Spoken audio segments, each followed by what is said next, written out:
3, 2, 1, action! Ate, ako nang bahala. Sige na. Pwede ka na magpahinga. The ones that I actually collect are vintage cameras. So this is the Canon QL17. It was produced in 1972. He's very deep. And what I love about him is, ano siya, may pagka-misteryoso. Overnight sensation daw siyang maituturing mula na mag-second place sa isang talent competition. Pero napatunayan niya ang kanyang staying power. At ngayong 10 taon nang nakalilipas, isa na siyang ganap na aktor at kapuso. Ngayong gabi, sundan natin ang kwento ng tunay na buhay ni Khalil Ramos.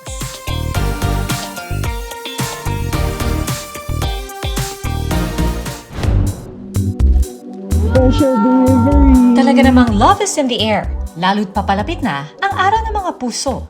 At kung kilig lang ang pag-uusapan, nangunguna na riyan ang tambalang Gablil o Gabby at Khalil. Love you. Madalas na nating makakwentuhan ang aktres na si Gabby Garcia. Ngayon naman, kilalanin pa natin ang kanyang real-life partner at newest kapuso actor na si Khalil Ramos. Hi, Khalil! Hello po. Hello, Miss Pia. How are you? How are you? I'm great. I'm doing fine. Right now, I'm trying to really ease into the new normal of working from home na.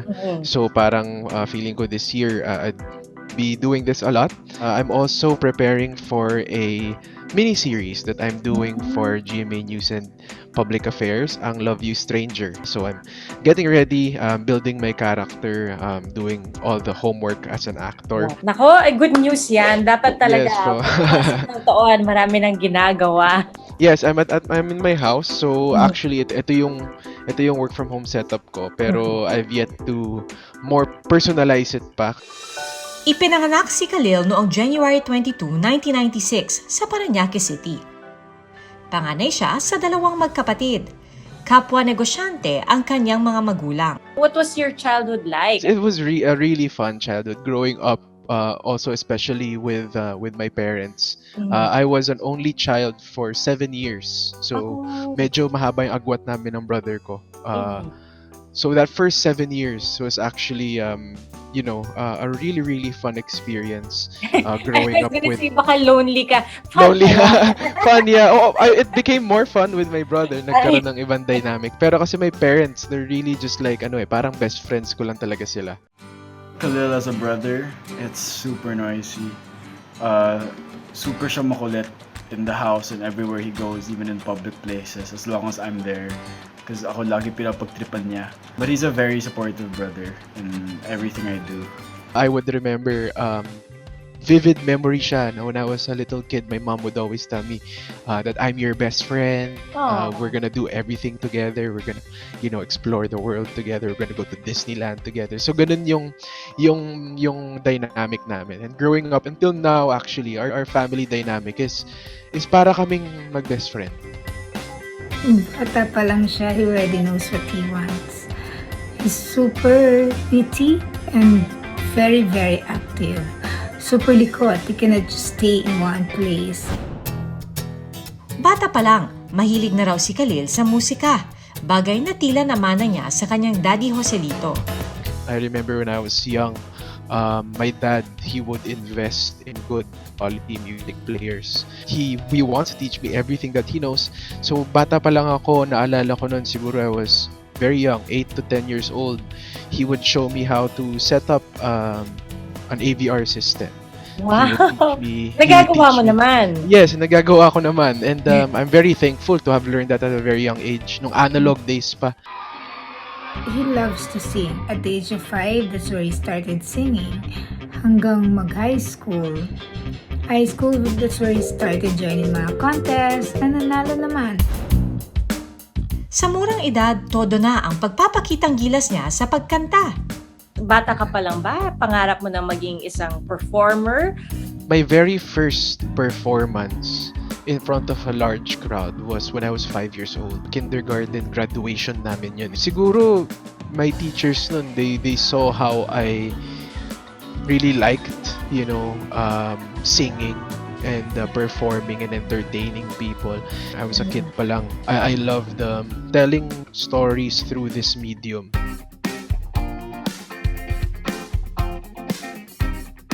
So Khalil, oras na para sa Pia Asks. Isang tanong, isang sagot. Sabihin mo lang sa amin ang unang sagot na pumasok sa isip mo. Alright. Favorite local singer? Bamboo. Ah, nice! Favorite international singer? Ever in history, Freddie Mercury. Sino ang pinaka-idol mong tao? Of course, my dad. Bakit dad? He taught me everything, and right up to this date, para siyang human encyclopedia, and I want to be like him in that sense. Pero another man that I look up to in terms of, I guess, success and innovation is Elon Musk. Sino ang ultimate crush ni Khalil? Yung hindi magagalit si Gabby. Si Gabby. She knows this naman. My ultimate crush is Margot Robbie. Susunod, sa tunay na buhay, mapapasabak sa online aktingan itong si Khalil. 3, 2, Okay, 1, action! Ate.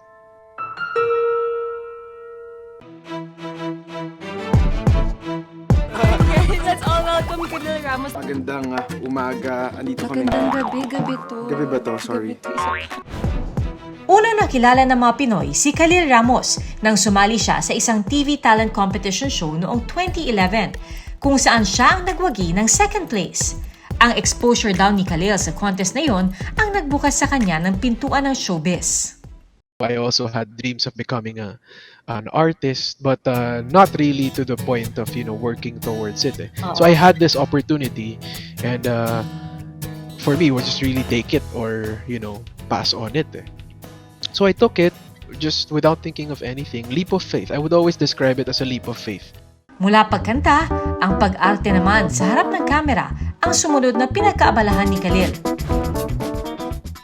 Fast forward to 2014, napabilang si Khalil sa iba't ibang pelikula. She loved him so much. My very first film was She's Dating the Gangster under direct Kathy Garcia Molina. And thankfully also, I worked with familiar people who eased me into the new medium also. So, they helped me out also kasi ibang-iba din yung approach ng film. It's different. Kailangan mas ma-manage mo yung yung emotions mo when you're shooting film. Hero ko si Manny Pacquiao eh. Kumbaga nung narinig ko yung name niya, parang, uy, astig to. Ang ganda nito. And eventually, when I did Kid Kulafu, which is very different also, action-packed kasi I had to train to box. A bit of training naman before. Box mo, di ba? Yes. Actually, when we were shooting, we were actually landing and taking punches. It wasn't Talaga? cheated at all. We worked with real boxers, pero sila nakaalalay sa suntok namin. Sunod na ginawa ni Khalil ang indie movie na Too Cool to Be Forgotten, kung saan lead role na ang kanyang ginampanan. I had to put in so much work on that film. Talagang drop everything and work on the character ako nun eh. Siyempre, it was my first lead role. I wanted to make a mark. Of course, I was full on I wanna be an actor. I wanna be a film actor. Taong 2019, napabilang din si Khalil sa first ever Filipino Netflix original movie na Dead Kids.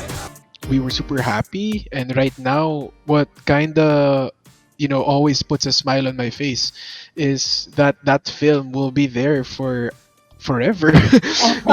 Forever na yun. It's there, when you log on to Netflix. I see my name. Game face on, guys. Bilang aktor, collaborative, matapang na artista, hindi takot. Talagang gagawin niya yung gusto niyang gawin para sa ikagaganda ng eksena. Dahil nahasa na sa aktingan itong si Khalil, isang challenge ang inihanda namin para sa kanya. Bibigyan kita ng isang eksena tapos kahit mga 2 or 3 lines lang playing out that scene. Okay? Okay. Meron kang isang kaanak or kaibigan or mahal sa buhay na nag-aagaw buhay tapos namamaalam na siya tapos inihahabilin niya sa iyo ang kanyang anak. Oh my gosh, ang bigat naman ito. Yes. Okay. 3, 2, Okay, 1, action. Ate. Ako na ang bahala. Sige na. pwede ka na magpahinga. Huwag kang mag-alala. Ako bahala sa kanya. Pangako ko yan sa'yo. Grabe, ang galing mo, Khalil. Imagine how many minutes lang yon, tas na-interface mo ng ganon. Okay, ito next, romantic scene naman to. Nakatira ka sa Australia. Okay, tapos yung girlfriend mo nandito sa Pilipinas. Okay. Right before pandemic, nagkita kayo. Na-stay ka pa dito sa Pilipinas, but then you had to leave. Kasi nga, hindi ka na makakapasok sa bansa mo. So, virtual na lang. Okay. Okay, so Sige. ano pwede mag-gawin? Kung ano yung pangalan ng girl, Aubrey. Hey Aubrey, it's me again. I know that you've been having quite a hard time. Alam ko, mahirap yung pinagdadaanan natin. But really, Aubrey, you changed my life.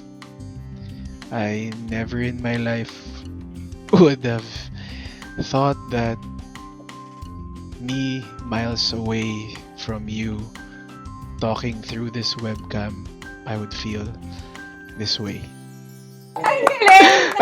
Kilig! After the romantic scene, eto, sabi nila comedy is the hardest to do. Tama ba? It is. Oh my God, it's so hard. Yeah. Save the best for last. Paano mo patatawanin ng online audience mo? Kunyari, business interview na lang. Sige. Yes, ma'am. I'm very proficient in all these skills that you have mentioned in Photoshop and Lightroom. So I think I'm definitely fit for the job.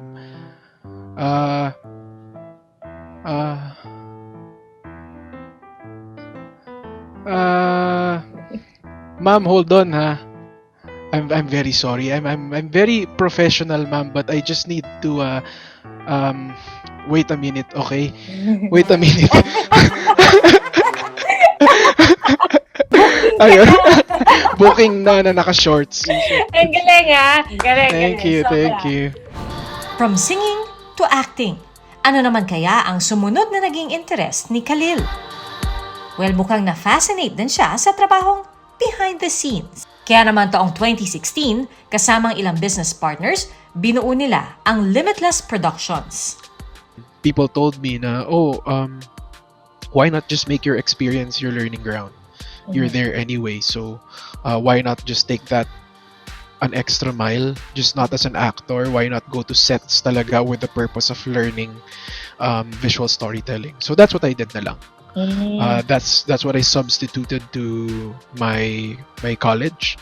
So yung Limitless, we started it kasi we wanted to do travel videos. That time, 2015, usong-uso ang travel videos.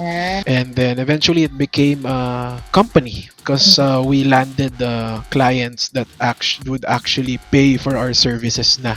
Si Khalil is very dedicated and very passionate towards film, photography.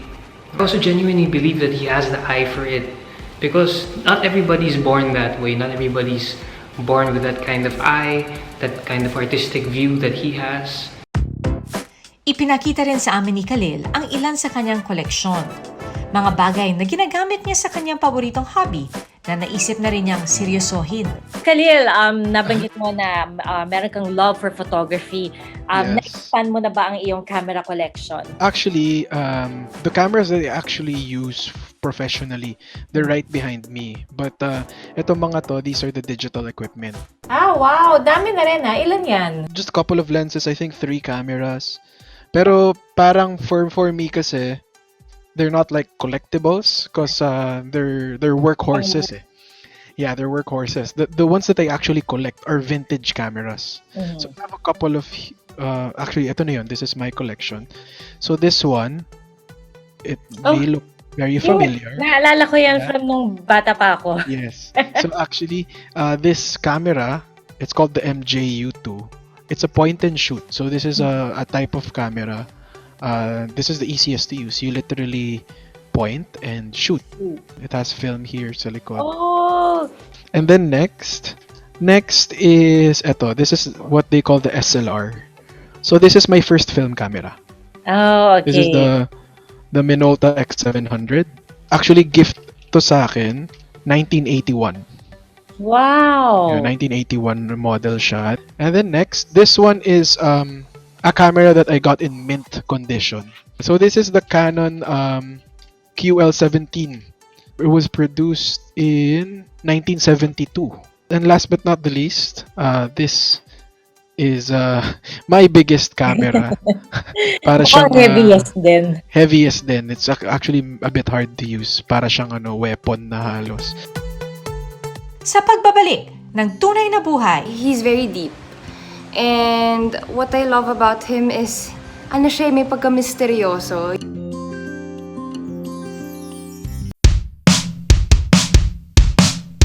Going to Disney Sea. ngayong nalalapit ang araw ng mga puso, ang on-cam at off-cam tambalan ni Khalil at Gabby ang isa sa kinakikiligan ng marami. Pero papaano ba sila pinagtagpo ni Mr. Cupido? So kami ni Gab, nagkakilala kami during a debut of one of our closest friends, si Julia Barreto. And then ang nagpakilala sa aming dalawa is also one of our closest friends, si Catherine. Nung pinakilala kayo sa isa't isa, was it because parang, kumbaga, nirereto ka nila sa kanya? Nirereto ako ni Cathy. Okay, kala ko Yung kwento- innocent lang na, Khalil, my friend ako. Yeah, Nirereto nirereto ka ako niya. nun. Ano yung first impression mo kay Gabby? First impression ko, she was so elegant kasi during that time. Kasi she was so, dressed up, as in super elegant. She had her hair in a bun. She had such a nice dress. So, from the get-go, parang, whoa. But then, when I got to talk to her during that night, she was such a sweet person. She was someone that you could easily talk to. She was very warm. That's how I would explain, I guess, my first impression to her. She was such a warm person. Makalipas nga ang 2 taon, muling nagkita sina Khalil at Gabby. Naging magkaibigan at pagtagal ay nauwi na rin sa pagliligawan. So, ilang years na kayong officially together? Officially going 3 years. Wow! Yeah. Tagal na rin pala, no? Our communication is very intact. And we're very different to get individually, pero together we both understand each other very well. Oh, sweet naman. Yeah. Are you ready? Ano naman kayang qualities ang nagustuhan ni Gabby kay Khalil? Khalil kasi is a very wise and smart guy. He's very deep. And what I love about him is, siya, may pagka-misteryoso. You'll never really get to know the full him until you actually spend time with him. We're good, we're really happy. Parang, andun na kami sa stage na secured kami and we're happy and we're helping each other. At ngayong taon, first time na magkakasama sina Khalil at Gabby sa isang teleserye, ang Love You Stranger, na handog ng GMA Public Affairs. It's the first time that we're working on a mini-series and we're actually really involved in pre-production. The roles that we're taking on are very, very close to us and yung excitement level namin ang taas. Mukhang kailangan ko na mag-practice ng flip the switch. Paano yung flip the switch? Sa magandang relasyon ni Khalil at Gabby, marami sa kanilang mga tagahanga ang kinikilig at abangers sa kanilang future plans. Ano yung pangarap mo para sa inyong dalawa? Well, of course, kami, syempre, when we start talking about the future, I mean, we would always ask ourselves, even though we're still young, we plan heading towards really settling down. Syempre, we're young and we're not gonna, settle down anytime soon. We're not gonna get married anytime soon. Of course, we would want to be life partners, really. But no pressure for the both of us. Sa naging takbo ng buhay ni Khalil, natutunan niyang huwag sayangin ang bawat pagkakataon na mag-explore at sumubok ng iba't ibang bagay at karanasan. Ika nga, wala namang mawawala kung ito ay susubukan. Ano ang aral ng tunay na buhay ni Khalil? Never stop experiencing things. Never stop learning. Because through that, you would ultimately find your one true purpose in life. Hanggang sa susunod na Miyerkules, ako po si Pia Arcangel. Bawat karanasan, may mga aral na tumatatak sa ating puso at isipan. Sama-sama muli tayong makibahagi sa mga kwentong personal dito lang sa Tunay na Buhay.